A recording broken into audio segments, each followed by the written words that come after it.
Hello and welcome to another episode of Beefy Bets. This week we got UFC Fight Night, Allen versus Curtis. And listen, I'm not gonna act like UFC 300's not 10 days from now. Okay, I'm not gonna act like it, but there's money to be made. And this episode is for anyone that wants to make some money with us. Dominic's riding a crazy hot streak. I think every week in the green, but what is that? 5 now? 5 weeks in a row in the green. Honestly, I lose 5 or 6. I lose track. It's been I it's been a lose nice. track. I lose track of winning, folks. That's what we're telling you. So if you haven't already liked and subscribed, please make sure to do it. I mean, this guy's. I was green last week by. I was a literally almost even money, like plus Yeah, 103. basically even money. So Yeah, we for take those sure. though. It's not Vegas taking my money. Like I said, we have UFC Fight Night, Allen versus Curtis. Just to let you guys know, our system of picks here. We have 3 stars, 2 stars, 1 stars, and no bets. Effectively, you'll see the graphic. It all has to do with levels of confidence, and sometimes the odds do play a factor in as far as maybe a 1 star being a 2 star because the value is just not passable. Things like that. Now, with that being said, unless you have any more little stats or wheel shines, we can get into it. No, I mean, yeah, pretty much doubled my money last week. Shout out to Fiora by decision. And we've Oh honestly yeah. I'm 3 weeks in a row on a method of victory, like giving you out a free method of victory that cashes. So maybe pay special close attention because that's been better than our money line picks. Our method of victories have been on super hot streak. And I So got 3 I like this week, and I got 3 I like this week. So yeah, did you end up? I never even asked you. Did you end up writing the Fiora decision with me? yeah, I wrote it with you. Yep. Big dog. That was I playing plus 275, right? Plus 260. think it was plus 270 even, but like I thought that was her path to victory. And like honestly, like in our little shorts, shout out to y'all that's been watching the YouTube shorts. We really appreciate that support the channel. But I pretty much had a short that like I mean, it wasn't spot on, but it was pretty close to how the fight played out. Like my little breakdown of how I thought Oh that fight yeah. was going to go. As far as Blanchfield having a good start to the fight and then tapering down as Fiora picked it up, which is fully what Yeah, I but thought it would be too. But Fiora just kind of dominated for all those rounds. Like I said, still green on the week. Bruno Silva, that not being a no contest, can eat my dick in the dirt because that's where it is. That sucked. yeah, Harrison had a parlay that would have hit had that been ruled a no contest. So that's pretty tough, or even a DQ, obviously. So Harrison got hosed on that one, on that bizarre situation, and then I kind of got hosed if Patrick self out or whatever happened. I'm still not sure what happened there. Yeah, Like that because I had him parlayed with Dior. So oh, that would have been a juicy parlay plus 195 and plus 270. Yeah, that's tough. yeah, The yeah, for Petrosky line sure. is tough, but we can dive into this week. Um, like I said, all the odds on money lines are going to be from ESPN Bet, which is pin gambling. So if you want these actual money lines, go to pin gambling, and you can actually get these money lines. As far as the props, we do have bestfightodds.com open. Shout out to them. You can go there, troll odds, so we'll probably just pick the best numbers there when we go through props. Props should be mostly out for most of these fights. And with that being said, we can dive into the first one. Women's bantamweight getting the F minus ranking that ESPN did not give it on their Instagram. Shout out to ESPN. That would have been brutal to do. We have a brutal fight. Nora Cornoli plus 270 taking on Melissa Mullins minus 360. I'll give you my honest just jump off the page real fast, and then I'll let you go deeper on it. Don't hate the plus 270 on Cornoli. I'm with you, bro. I'm with you. It's a 1 star for me for Canole. And so I make my picks before learning the value. So I had basically a coin flip, like, Me oh, I'll too. go with Cornole. And then you go over to the odds, you're getting 3-1 basically. Like that might might be worth a sprinkle. Like I do, as far as like likelihood to happen, but value. Like if you're a value monster, like I have this basically a coin flip, and you're telling me you get 3-1 on one of the girls. I mean, they have very similar records, very similar resumes, very similar like levels of experience, like similar size. I don't get where they're getting this 3-1 from. So only a 1-star, but I'll go with Cano with that plus money, little sprinkle action. Yeah, I'm fully with you. It's honestly been bet up to pretty much 7-2 at this point. I mean, it's like the value is all over Cornell here because I think this is a close fight. I think this is probably a decision. I think this is probably 2 rounds to the winner, 1 round to the loser, however that goes. And I wouldn't even be crazy to see a split here because these girls have very similar fight style, very similar fight pace, only 2 years apart in age, reach 1 inch apart, height the same. I mean, you're looking at almost like mirrors. So I see this as just kind of a coin flip. So plus 270 would tell you if you're just trying to throw some shit at a wall, this is a one that would probably stick. It's a sticky wall. Sticky wall. I'm with you, bro. But I mean, I have more I could say, but it's the first fight. It's women's bantamweight. Let's keep it pushing. Oh, we got to keep it pushing because I'm betting my whole house on Cesar Almeida at plus 125, taking on Dylan Budka at minus 150. You obviously see where I sit.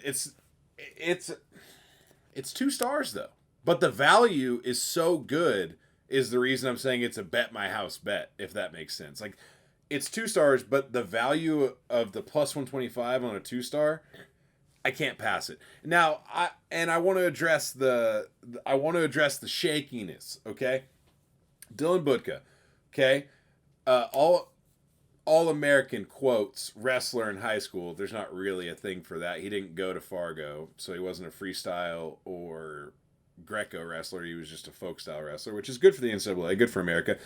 Means nothing internationally, and I think means less in an octagon. In fact, I think freestyle means a lot in an octagon. I think Greco and folk style mean nothing, just because of the way the style applies within the cage and the fence, and it's just a whole lot, right? So that being said, kid was a great wrestler, couldn't make it in college because classes are tough. I get it. So, I don't know. They are. They're not. It depends on where you go. Like I don't know. So, but 2 different colleges. I don't know. But anyway, doesn't actually ever see the mat wrestling in either D2 school because he just doesn't have the grades. And here's my reason why I'm like, I don't love this guy. He is 24, which I know he has the clear analytic metric of like, oh, he's so much younger. Would you say that for Poetan with a lot of the guys he fought? You probably wouldn't have, like, if Poetan was fighting this guy. And I'm just saying Cesar Almeida is that level of kickboxing. And also, Budka has a 28% success rate on takedowns. So it's not like he really is good at getting takedowns. He's 2 out of 7 in his career. Yeah, I don't know. I'm just nervous on Almeida. I'm definitely 1,000%. Like, I have Budka as a 1-star. Probably not going to actually bet. It might as well be a no bet. It might have actually moved to a no bet after talking with you. However, like Cesar Almeida, I think he's 4-0 in MMA. I think Poetan was at least like 6-0, 7-0 when he came over. He's 35 years old. He was 6-1 because he had his lost his first fight. But yeah, he's like 35 years old. I believe Poetan was like 33 when he came over. And so he does have a win. So we keep mentioning Poetan's name. Cesar Almeida has a win over Poetan. He also has 2 losses to Poetan. Makes that win seem a little fluky. He also has decision. All 3 are decisions, though. He never finished him nor got finished. So to his credit, he can take a fucking punch. Maybe it was bad judging on the one. I haven't watched the film. I'm just saying. Could have been bad judging on any of them. Yeah, maybe not 2 out of 3 though. And like. And like he has other losses in kickboxing as well. He's undefeated in MMA, only 4 pro MMA fights. This is probably a no bet for me because there's other upsets I like more. There's like multiple other dogs that I like more than Almeida. So if you want to bet your house, go ahead. But I think this is the one where I feel like it's like almost an auto cash for the value. So I feel like plus 125, like I gotta get that value. That could be the value goblins. Me seeing this guy's an underdog because I don't see how he's an underdog. You talked me into a no bet. You talked me into a no bet. I'll no bet it because I mean I pretty much wasn't going to bet it anyway. So to be true to our system, but I mean yeah, but give me Buka, the experience, the youth, the more well-rounded skill set. But like I said, you talked me out of a Buka 1-star to a no bet. Okay, you say more well-rounded skill set. However, I don't know if you've watched Almeida's fight on the Contender Series when he fought Fernando. He looked really good on the ground. He looked really good on the ground. All right, let's keep it pushing. No bet for me. No bet for me. Harrison's betting his house. I'm not betting at all. So Harrison, you can always come crash on my couch if that doesn't go your way. I got you. We're close enough to Tahoe. My girl will take it. So next up, we got bantamweights. We have Dan Argueta plus 150. Jean Matsumoto minus 180. He's Brazilian. I don't know. He's Matsumoto, but minus 180. Yeah, man. All right. So this was basically my only no bet before you sold me on Almeida. This is a no bet for me, and I'm just going to call this the Stephen Nguyen rule. We got a guy who I don't have a ton of respect for, taking on a debut with not an uber impressive record. Or is Matsumoto, is he undefeated? Is he the undefeated guy? Yeah, he's 14-0. I didn't see any crazy impressive wins when I was looking, like any research on him. He went to decision in his win to get him onto, or in his Contender Series fight, won a decision.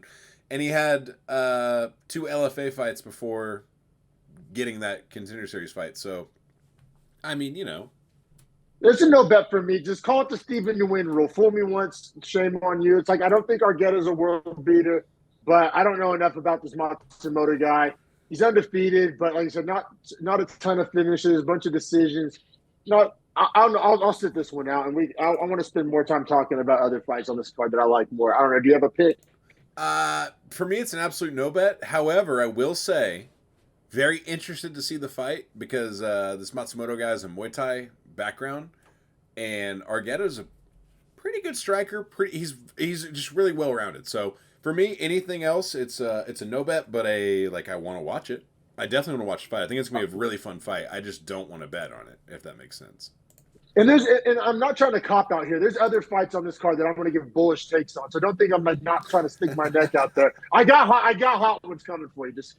We've got to get to them. All right. So this next one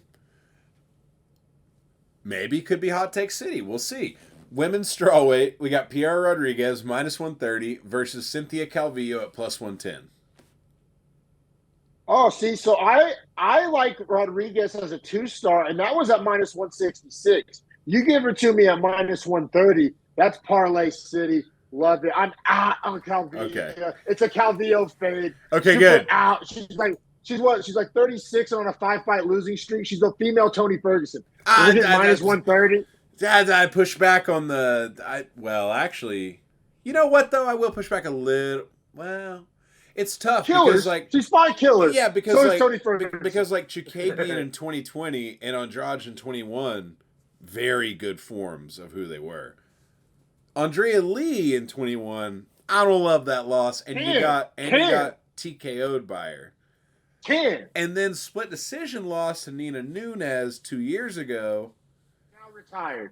Don't love that. And then last year split. Now see, here's my problem: is literally last year, almost a year to the day, split decision loss to Loopy. Loopy just lost as well, and her stock is dropping rapidly. Loopy lost to number 7. She has other bad losses on the record, too. Loopy's record is salty. I think she's a little overhyped. I'm kind of out on Loopy, too. Yeah, you might be right. I'm glad we didn't bet her last week because I was talking her up in the vid, and then you talked me into the no bet for sure, and I was like, good. Thank God I didn't put her on my parlay. That would have been so fucking stupid. But like I said, I'm all over Rodriguez. 2-star Rodriguez all day. So I have Rodriguez 1 star. However, value that I saw it at minus 165 when I looked. So as far as like the value goes, I could argue 1.5 stars, but I'll probably keep it at 1. Just because Calvillo she's the same. She's Roxanne Modafferi. She's just gonna press you on the fence and snooze you out. And just like Modafferi late in her career is taking L's, dude. I don't know. Like I said, I first couple fights, no bet, kind of conservative. I'll stick my neck out on this one. I really like Rodriguez. Probably gonna put her on. I'm fading Calvillo hard. It proved me wrong, Calvillo. You know what, man? Now that I'm looking at it in the 36-year-old age, I'm so out. Give me two. Yeah, bro. Give me two I'm stars. out. Give me 2 stars. Yeah, let's go. Give me two Sold. Take it stars. in Give me red. give me 2 stars because Yep. like, dude, it's. So I'm thinking about her record overall, right? She was 9-1-1 before the 5-fight losing streak. It's very clear where we're at. She's inactive. She's aging. Inactivity Rodriguez and has aging. looked good. Literally, Rodriguez is four trending fights upward. in 4 years, and you only have 16 whole fights. And yeah. Rodriguez 2 stars. Rebrook it. To myself when I'm editing, put it as 2 stars. Damn it. That being said, we'll keep it pushing. Back to a boring division that maybe has some life, maybe being breathed into it. I kind of like this fight. Women's bantamweight, Norma Dumont, -155 against GDR, Jermaine Durandamy, plus 130. I love Dumont here. I do too. I may have to go up this from 1 star to 2 stars. I have it as 2. I have it as 2. Because it's one of those things on paper, you know, Durandamy does have a good skill set, good level, good She's resume. 39. 39. She just had a kid. She hasn't fought in 4 years. I think I'm going to talk myself into Dumont 2 stars here. And mind you, I had a 1 star at -180. What would you say? It's down to -130? -155. Still. Okay, that's still like trending in a direction I like. That's I parlay. think I'm going to up that to 2 stars. Is this parlay? I think I have a parlay I like better. Like, for example, Okay. I like All right. Rodriguez more than Dumont. Personally. Fair. I mean, you bought me to 2 stars on it, so like that's parlay contender. So I mean, we'll obviously pick it out at the end here, but And Rodriguez more, yeah, parlay contender, parlay nominee, but also Rodriguez better value. I don't know. Maybe we put them both on there. I think I can sell you on other ones we like more though. But I don't know. I think we talked ourselves into Dumont 2 star here. Yeah, GDR, the age, the baby, the layoff. A lot of factors there. And Dumont looked good in her last bout. yes, Dumont also has been fighting girls that like are, I mean, fairly good strikers. Like she hasn't been fighting a lot of grapplers, which GDR is not a grappler. And Dumont's split decision loss to Chiasson aging very well. It's her only loss in the last 5 fights. Now, I will also say, let's see what the line is here, because this is going to be my over-unders, perhaps lock of the week, depending on value here. Oh man, they don't have prelim props out. Only main card. That's fine. I'll tell people at home, bet the over. Both these girls go to decision. Norma Dumont hasn't been to not a decision in her whole UFC career, and I don't see a 39-year-old with bad pace changing that. So you like the over on this one. So you like, I mean, Dumont. I'll put Dumont by decision is. I'm glad you mentioned that. Dumont by decision is one of my prop nominees. Yeah, Dumont by decision. I love that. Love that. And that'll be a way better value than the over. So let's just recommend people bet Dumont by decision. And for anyone watching, Gonna get this up by late Wednesday night, Thursday morning, however that plays over for where you're at time-wise. So Thursday, go look up the value. It should be out on prelims. They usually do it 2 days before. So Thursday at noon, Vegas time. That'll help for wherever you're at watching. Go look at the value on this for the over-under. It will be there, and also the Dumont decision. Dumont decision is one of my props of the week for sure, brother. Who's next? So next up, we have the featured prelim. We have Alex the Great White Morono. I don't know if White's in there. -310. No, it is. It is. It's tough. -310 at it's a welterweight fight. Taking on Court the Crusher McGee, plus 245. I'm fading both guys, but probably give me Morono. It's a no bet. I couldn't feel opposite, bro. This is Morono 3 stars. Not the most value, but love it on a parlay. Court McGee's done. Morono. If this was any other matchup, if this was a real opponent, I would fade Morono. But I mean, Court McGee, dog. I mean, I feel it. I just don't even want to bet. Like my whole thing is like, yeah, I fully fade Court McGee. Alex Morono, like. I was because Court so McGee, high on him at the start, and then like, bro, he just disappoints me, and then like wins, and then disappoints me. Like, I can't bet on a guy that's up and down like that. but dude, Court McGee, I feel very similar. Like I'm fading Calvillo. Court McGee's 40 years old, coming off 2 consecutive knockouts. Like Okay, that shit is sus. now He's been now we're talking. You want to get me some value on a prop here? We can get into betting this guy. Morono by KO. That's what I'm saying. Let's see if we got any. Oh, it's still a prelims one, man. God damn it. Like I said, I don't know. Morono by KO. I think there's other props I like more. Because Morono doesn't have a lot of KO power himself, but I just think more Court McGee getting knocked out twice in a row at 40 years old. Like, how many guys go on to like win a bunch of fights after that? Like, not many. Like that's what I'm kind of fading. This could very well be his last fight. It wouldn't shock me at all if he loses this when he retires in the octagon. Wouldn't shock me at all. Morono's by no means a world beater, but I have him tiers above Court McGee. I'll take Morono as like a fourth leg in a parlay.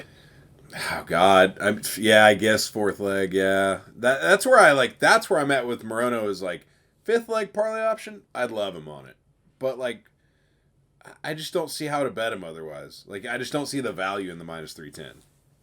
Yeah, you're not liking the value. I'm just like ultra fading Court McGee here. But I mean, that's fine. I think we painted a picture. I mean, if you're going to pick one of the two, pick Morono. As far as picks, it's Morono all day. As far as bets, I just don't have the value here. 1,000%. That said, that wraps up the prelims. Thank God. We all know this card's dog shit. Let's not beat around the bush. But winning money's not. So let's get into the main card. We have lightweights Trevor Peek +160 versus Charlie Campbell -190. Dude, I don't hate the line on Trevor Peek here. I love Trevor Peek here. I told you earlier, your boy's going to give out some bullish picks. I'm going to stick my neck out. Give me Trevor Peek. Yeah, Charlie Campbell. He's like 0-1 with a loss to a can, I'm pretty sure, if I'm not mistaken. He lost to let me make sure this is Christian Lee. He lost to the Scottish guy Chris Duncan on his Contender Series fight. Yeah. And then he beat Alex Reyes, who's 37 and that's right. Who's like my worst level can tier. Right. Like I literally have him as my worst ranked fighter. Right, and he knocked him out in the first round. But still, like, what are we talking about? Peek's battle tested. Peek's a dog. Yeah. Give me Peek. I have him 2 stars. One of my dogs of the week. I have 2 official dogs of the week, and he's one of them. So I will also say this for Peek. I'm giving you Peek here. For Trevor Peek, he has the awesome debut where he gets the sweet knockout and looks like a super just savage. And then he has the fight against Mariscal where he still looks like a savage but just can't figure out the puzzle. And then he has the win against Muhammad Yahya. And he looked a lot better. Like, he looked like a new Trevor Peek. Yeah. And I think that's what people aren't considering here, is they're remembering the debut and not the most recent form. And Trevor Peek's young enough where he's still has make that change. When he has in Campbell, right? Won that fight by knockout against the can. Guess what you're not about to do is just starch Trevor Peek. He is a tough son of a bitch. So if your game plan is to go out there and see red and throw bombs, or like even if your plan is to counter him, I don't know, bro. Good luck knocking that guy out, dude. That guy has a chin. That guy is a dog. That guy is a killer. I like Trevor Peek. Not a lot of X's and O's reasons. More like intangibles. I think at these lower levels, the intangibles matter more. Like Trevor Peek is a tough, scary dude. I'll give you a good X's and O's why here. Trevor Peek officially, in quotes, fights switch stance. So like he'll fight southpaw or orthodox, whatever. Essentially, he's saying like I'm comfortable to fight either way. I don't have to just pick a side. That being said, he averages 5 strikes landed per minute, 60% strike average. You do the math on it. It means he's throwing roughly 9 strikes per minute, right? And then Charlie Campbell, on the other hand, landing 11 strikes per minute at a 54% clip. He's throwing about 21 strikes per minute. So both these guys are going to go for it. Like, that's a lot of strikes per minute, either side. Charlie Campbell's obviously very inflated by his finish, or by the finish, because he landed fucking 30 punches in 20 seconds. But Point being, Charlie Campbell's not going to sit back and not fight. And that's what Trevor Peek wants you to do. That guy wants you to throw punches. Like, if this is going to be a brawl, give me Trevor Peek in a brawl with almost anybody. He's a brawler. Like, I have Trevor Peek 2-star plus 160 2-star. I have him 2 stars as well. And just for my reason, not just to make you feel like it's just a gut reason. Like, I'm talking about, if you watched the show before, you know I have my tier system, my power ranking system. I have Peek 3 tiers above Charlie Campbell. Now, that's still very low. I have Charlie Campbell's power rank pretty low. I have Peek a few tiers above. I think I love the Peek value here. Let's keep it pushing. We made our point clear. Fully agree with you. Next fight, I could give 0 fucks about, and we could walk away. However, it's heavyweights. It's Walter Walker, 11-0, minus 275, versus Lucas Brzeski, plus 225. How you feeling? I don't have any takes on this. Let me tell you why you should care, bro. I have bullish chest out takes. All right, educate me. Hammering Walker. Because Brzeski's auto-fade? Yeah, well, that's a huge part of it. Brzeski is literally my worst ranked heavyweight. Can't stand him. Auto-fade can. So fade the fuck out of Brzeski. Walker is a monster, bro. 6'6", bunch of finishes. He's basically this is very similar to the Robelis to Spain bet for me. Oh. Very similar. Oh. This is parlay. Yeah, no, I'm hammering it. I love it. I mean, it's 2 stars because Walker, I do believe, is a debut, so there is an element here. And so, bro, I had him at minus 345, 2 stars. It cracked under the 3s. Parlay City. Parlay City with Walker. Yeah. All right, I love it on the parlay. I mean, yeah, he's also 25 pounds heavier than Brzeski. Say that again. I froze a little bit. One more time. Oh, so I was saying, yeah, I love it for the parlay builder. After you sold me on it, but he's also 25 pounds heavier than Brzeski and 5 years younger. The age thing, Brzeski. Yeah, no, bro, I'm all over Walker. I'm all over Walker at heavyweight. I think feedings are easier to spot at heavyweight.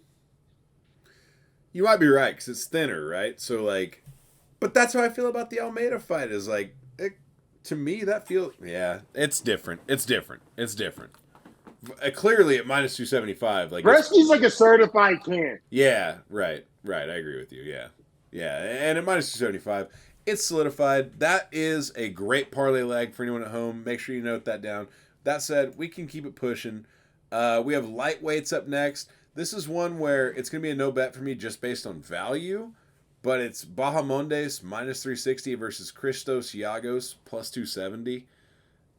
For me, Bahamondes shouldn't be that big of a favorite, but I'm not going to bet on Giagos. See, I'm out on Giagos. I love Bahamondes here. You're right. So I have a 4-legger this week. I usually only do 3 legs. Because I have some heavy favorites I'm doing that extra leg to get that value back.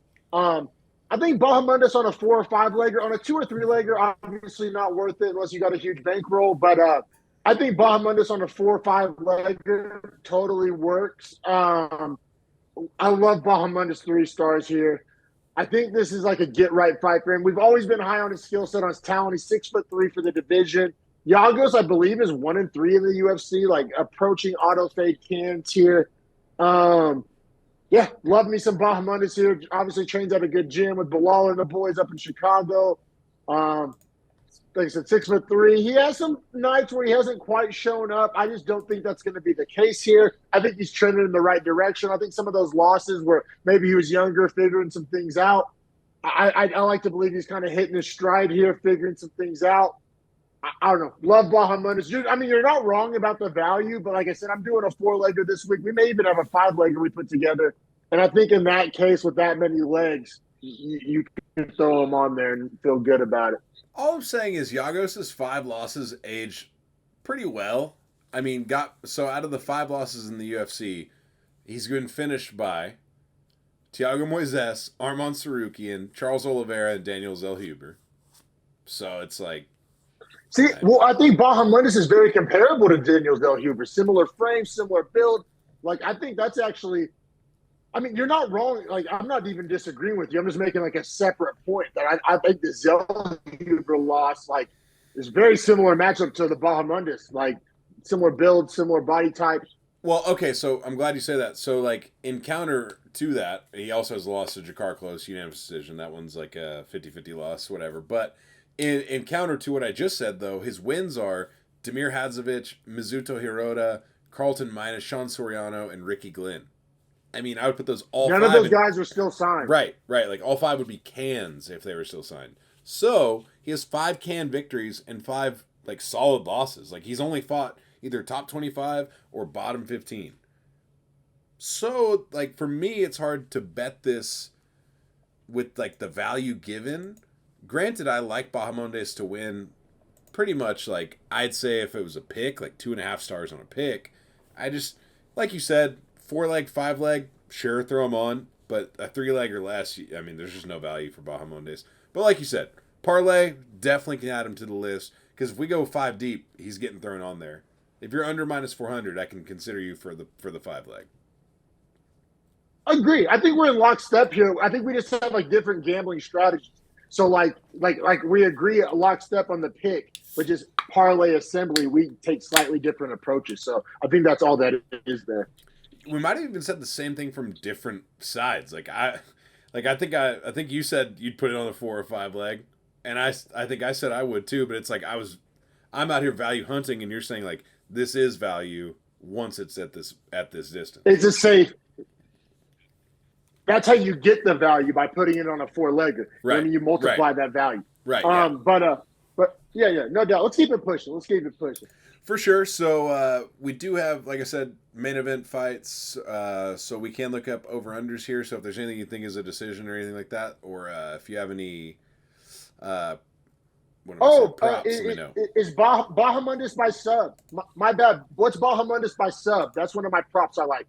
Bahamundis by sub is a prop that I think will be juicy. So right now, MGM is offering it at plus 375, DraftKings plus 380. Let's so that's go! Probably close to the number. Now, I think Dumont by decision is more likely to hit, and that's probably what we'll give out as our official prop of the week. But, and followed by Walker by KO, also more likely to happen. But Bahamundis by sub at that number is Juice City. I think you should be all over that value, boy. Value. Just hear me out. Hear me out. Bahamundis KO TKO plus 130. So, take those two things into account. Under 2.5 rounds, minus 150. I might like the under 2.5 more than anything. Minus 150. Hey, real quick though, read me off how Yagos loses fights, real quick. Okay. Oh well, 4 out of 5 he got finished before round 3. But multiple of those were subs, right? Well, okay. Well, hold on. Let me look, because you're talking about Charles Oliveira being one of them, Thiago Moises being one of them. And then Zellhuber. But I think the Zellhuber one was that he dropped him and then rear naked choked him. Cash is all the same, baby. I see Bahamundis and Zellhuber remind me a lot of each other. I agree with you. Bahamundis will jump on a sub. He'll jump on a sub. It's not like he doesn't. Like, he has submission victory in the UFC. He will jump on a sub. And maybe that's how it cashes. Maybe he hurts him. Maybe he beats him up first. But I think he could sink in a choke. I think Yagos has bad sub defense. I think his coaches have seen that on film. And I think his coaches are probably telling him, like, if you get this guy hurt on the net. So you agree with me, the under 2.5 rounds minus 150 is a 2-star? I'll be real. As a bettor, I've had way better luck with method of victories, especially as of late, than I have over-unders. I haven't had a great track record with over-unders. I will say, over-unders, funnest bet in MMA. Like, if you're one of those guys that bets to make watching the fights more fun, over-unders are so fun to sweat. They're the funnest sweats. But I've been hitting a hot bat with method of victory. So that's my only my personal. I have a proposition for you. Okay. And this would actually be a real betting strategy, but we can be two people doing it. I'll bet the KO TKO. You bet the sub. If either of us win it, we split it. It's like an active hedge. We're gaming the system there. Ah. Fuck it. Let's fuck it. Fuck it. I'm down. Fuck it. I mean, Whatever. that'd I be a don't hate fun it. one. I don't hate it. Just each of us like $3-4 on it, I'm, and then just split the winning. Because here's my strategy I'm just saying the sub's a little juicier. The sub's a little juicier. all right, pay me the minus or pay me the plus 125. That's all good. Like that's all good. But I'm just saying, like, even if the TKO hits, then we both still actually make money on it. That's the beauty in the hedge. There is both are plus odds. So you bet even. If we're so sure the finish is coming, you bet the same money on either one, and you can't lose. How about this though? What if I'm just an asshole and I want to rub your nose in it when he gets the sub? I want to be right here. That's what this is about. Then pay me the plus 125. Give me the 625 on the 5. My guy's trying to skim off the top. I don't know. We'll have to revisit that. I don't know. This is sounding squirrely. I'm just saying, just consider it. Just consider it. Because if you're one bankroll and you did that, that would be the way. If like I'm saying, if we're so sure that Bahamondes finishes it, and like if you're Michael, for instance, you should just bet the even money on either way so that you can't lose. If that makes sense. Like, Yeah, from you'd the be way in the you green. see it You'd play. be in the green. You'd be in the green either way, no, for sure. So yeah, I mean, and then some sports book even offer just more broader props of like Bahamondes by finish. Like some sports books will offer just that. That's a hammer. Like if I had a sports book where I could have just by finish, like or like inside the distance, I think is how they word it. Yeah. Then I would hammer that all fucking day. But let's keep it pushing. Bahamondes wins inside distance minus 120. So like, I'm just saying saying my strategy of the double hedge, the double plus money make you actually return more doing that. I'm just saying. Yeah, I like to let my nuts hang by sub though. But who's up next? All right, God damn you, featured bout on the main card. We have featherweights. Morgan Charrier minus 120 against Chepe Mariscal plus 100. This number's coming down rapidly. When I looked at it, it was like plus 115 for Mariscal. I love Mariscal. Got him as a 2-star. I just see him winning really? This fight. Yeah. I mean, I'm not going to push back too hard. I have Charrier as a 1-star. I mean, there's so much other fights I like more from a betting perspective. So, like, I'm not actually probably going to bet this one, but definitely picking Charrier on verdict. Yeah, I like Charrier here. I mean, I don't feel like super strongly. I think I have both of these guys like one tier apart. So, like, perfect illustration of like we're kind of giving you both sides of this one here. Yeah, I have like Charrier and Mariscal like basically in the same tier. I think it's really good matchmaking. I'm really looking forward to watching this one. I think the winner of this one will have like some steam in their hype train and will kind of be heading in their career in the right direction. But I just, I like Charrier here, 1-star.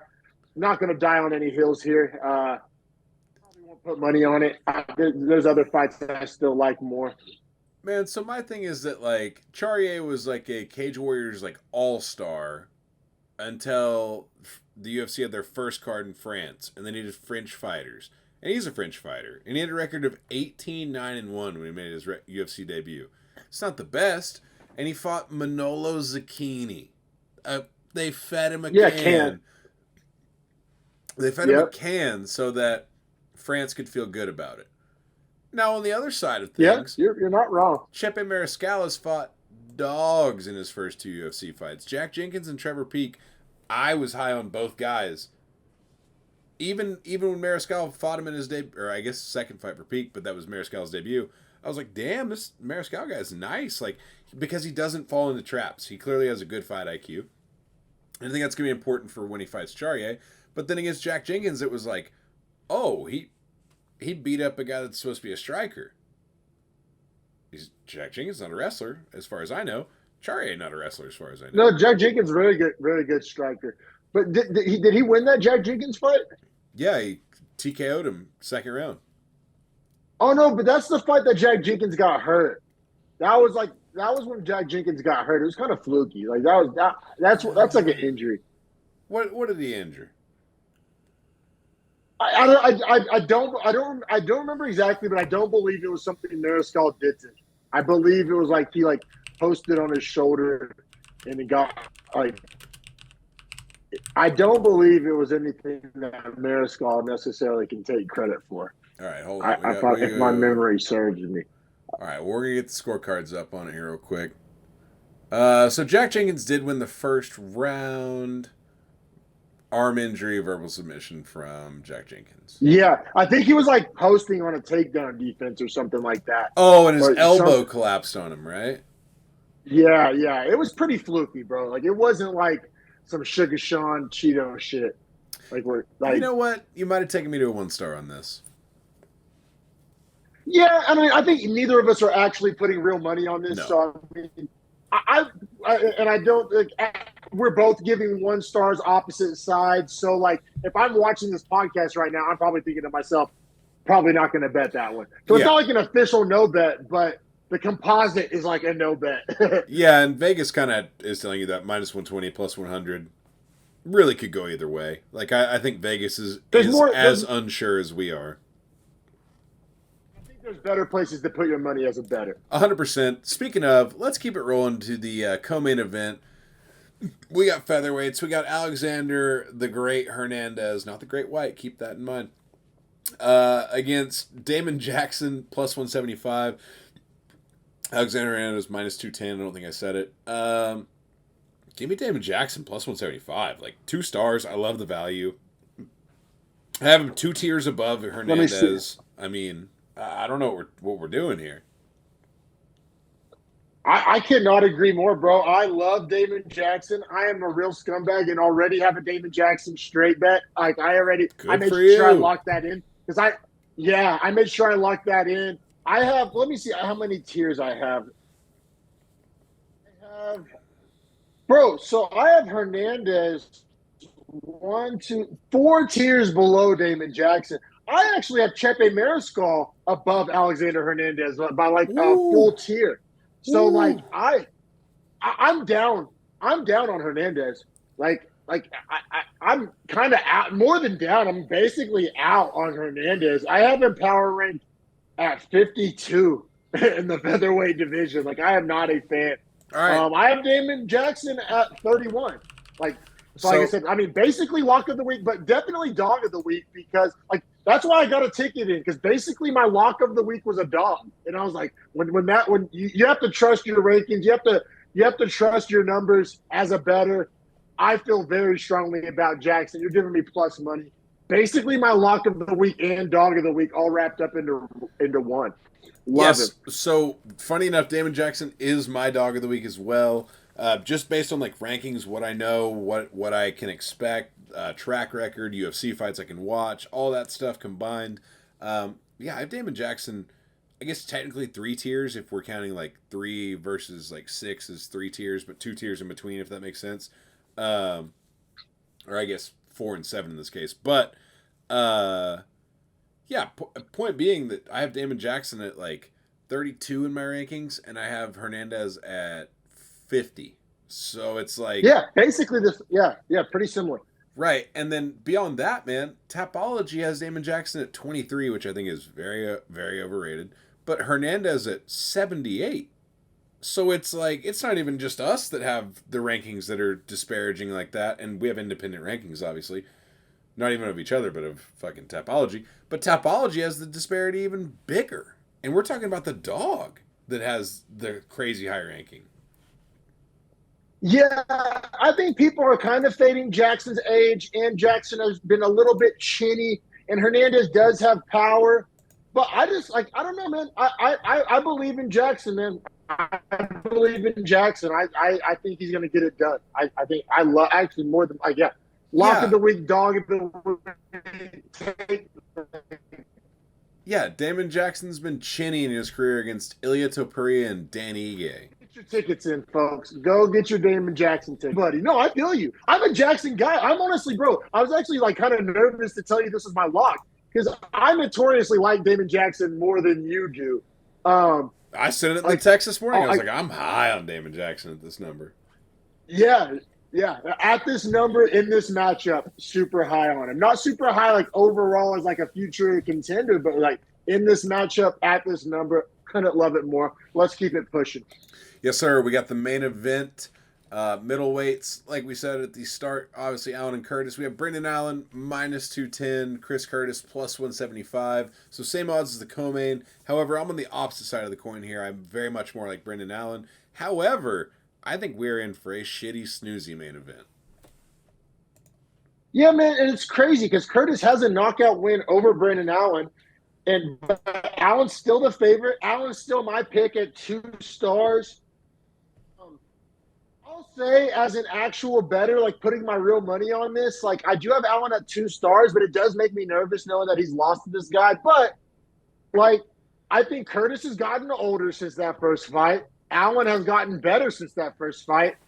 I just think, like, trending in opposite directions. I think Curtis is trending downwards.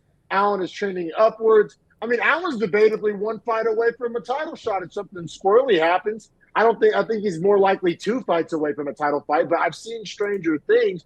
He's let's see where I have Brendan Allen power ranked in my personal power rankings. That's real high. I have Brendan Allen at 10. I have him at 10. I'm kind of an Anthony Hernandez ball washer. I view them very similarly. I have Hernandez at 9. I would love to see those 2 fight. That's the fight I really want. Man, does Hernandez have a win over Allen already? No. No. That's the fight I really want to see. And then honestly, call me a hater if you want, bro. I have Chris Curtis at 26. I have Chris Curtis at 26. I think there's a lot of guys that beat Chris Curtis. I think Chris Curtis, people are onto him. He's sitting and waiting for a counter. Like even in their first fight, Brendan Allen just kind of walked into a trap. I think people have figured Curtis out. Chris Curtis is only like 5'9" or something. He's a bad matchup for a ton of guys in this division. And I mean, like, he matches up badly. Not that he's a bad matchup. Like, I mean, I have him behind Joe Piper. I have him behind Kopylov. I have him behind Bo Nickel. I have him behind Ruzboyev. I have him behind Baralio. I don't know how the UFC has this guy ranked 14 or whatever they have him ranked. I have him behind Ikram, Kamaru Usman, Michelle Pereira. I think these are all guys that beat Chris Curtis, like, dare I say, easily. So, yeah, I mean, I'm pretty much out on Chris Curtis. It's more of a Chris Curtis fade, even though he does have the knockout win over Allen. I think he's trending in the wrong direction. I think people haven't figured out. I think Allen is basically peaking in his prime. Yeah, I probably, like I said, there's other fights I like more, but like on verdict, I put a decent amount of XP on Allen. Man, so I will say it is a little bit red flags that his 2 losses in his UFC career, mind you. He's like 12-2 in the UFC. I mean, great UFC record. His 2 losses are to Strickland and Curtis, obviously notorious training partners, and they both got KO TKOs round 2 just after a minute and a half. Like, almost identical fights. They're within a year of each other, 2021 and 2020, but both like winter months of those years. All that said, after having watched the Allen Curtis fight, their first one, a couple times over now, dude, there's no way Brendan Allen when he was 25 when they first fought, and Chris Curtis was 33. There's no way 28-year-old Brendan Allen makes those same mistakes. I mean, they're obvious mistakes. Yes. They're the same mistakes he made against Strickland, and then all of a sudden he quit making those mistakes. So it's like, I think it took twice, but the man learned, like, I'm not just going to chase counterpunchers. I'm not going to give them what they want. Yes. No, I agree. I think he's learned his lesson. I think he's hit his prime. I think Curtis is old and short. I mean, yeah. I don't know. I like Allen a lot, man. Also, so I saw that Alateng Haley pulled out of the Hugo fight. and they found Hugo a new opponent. It's like a Dana White Contender Series guy. I'm guessing there's not odds up there for that. It sounds like there's not odds on your end. I 'Cause I think kind of like this Victor Hugo guy. I think his name is Victor Hugo. I forget his first name. His last name's Hugo. I was gonna pick him against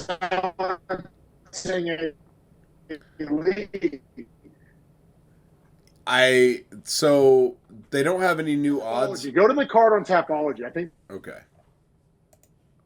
they have it on there, if I'm not mistaken. I don't find odds, but I just want to get your take. I like this Hugo kid. I mean, I've never seen him fight, but his resume impressed me. So, Pedro Falcao. Yeah, he's taking it on like 3 days' notice off of the Contender. Oh, God. This Falcao guy is 5'6", 66-inch reach.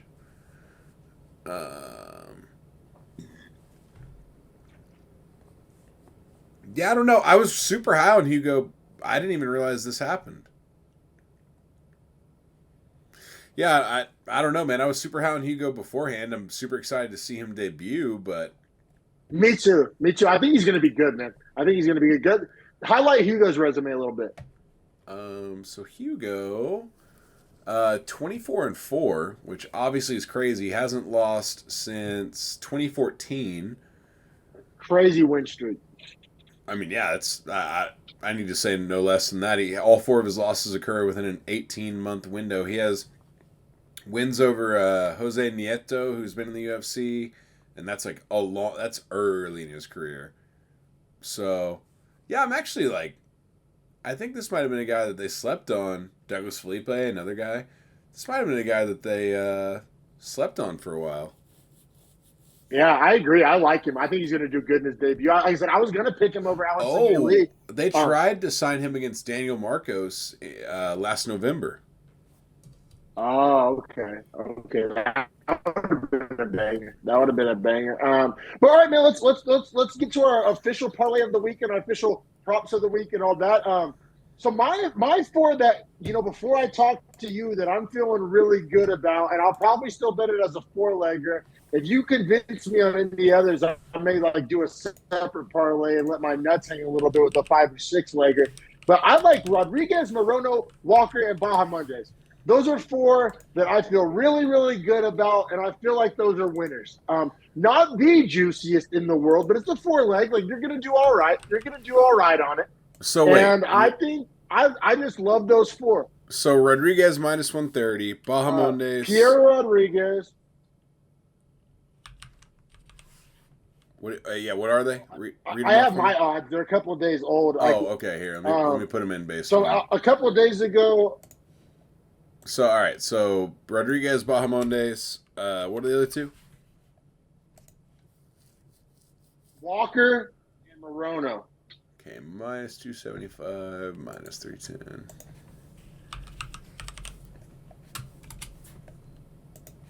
I don't know, D-Mac. This might be short on value. Plus 307. Dude, you're going to do all right. You're going to do all right. That's good enough for me. It's okay. It's okay. Now, add Dumont. Yeah, I like where... What do you want to add on there? I like where this is going. And you're going to add Almeida. No, no, Almeida, not on a parlay. I'm not gonna add a dog in a parlay unless I'm 3-star on him. I'm only 2 stars. What if we added Jackson? It'd be ballsy. But he's one of our favorite picks. Who are we taking off? Dumont? Well, value Monster McGee over there. I imagine you'd probably want to take off Morono or Bahamondes. No, because I need locks. If we're going to do 5 legs, I need the locks. Like, I need 2 or 3 I don't need to worry about. Well, that's what I'm saying. So what do you want this 5th leg to be? Brendan Allen? No. Fuck. Hold on. Let me look at it. Dumont's a 5th leg, if you ask me. In my books, Dumont is my 5th leg. So I'm not a greedy cunt. I probably would.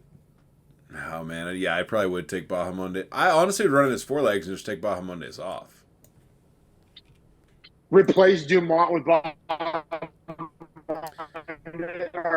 replace Bahamondes with Dumont. You know what? I said that and I did the value and it didn't make any sense. So we're gonna put Bahamondes back on there because it's more money and it's a lock. Plus 571. With Dumont? Yeah, with the 5. Yeah, as a 5 leg.